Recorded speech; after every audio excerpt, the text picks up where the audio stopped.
নির্যাতনের বুলডোজার চালিয়েছে, আল্লাহর গজবে তাদের আস্তানা আজকে বুলডোজারে ধ্বংস হয়ে গিয়েছে। কাজী মিল্লাত আল্লামা জুনায়েদ বাংলাদেশের জীবনের শেষ সময়গুলোতে বারবার একটা কথা বলতেন, আল্লাহ হাসিনাকে ধর, আল্লাহ হাসিনাকে দগ্ধ কর। অবশেষে হাসিনা দগ্ধ হয়েছে। এই হাসিনাকে আমরা বাংলাদেশে দেখতে চাই না।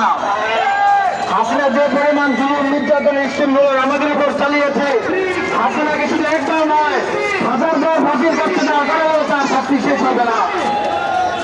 এখানে বিজ্ঞজনরা আছেন, ওরা কথা বলবেন। আমি অনেক অসুস্থ, আপনাদের কাছে দোয়া চাই এবং মৃত্যুর শেষ মুহূর্তের আগ পর্যন্ত হাসিনার বিচার দেখে যেতে চাই।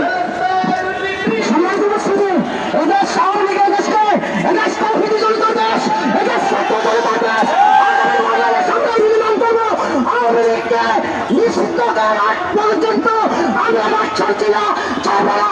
সম্মানিত উপস্থিতি, আওয়ামী লীগ নিষিদ্ধের পরে এবার আপনাদের সামনে বক্তব্য দিবেন ছাত্র জনতা কাজী বাঁচাও।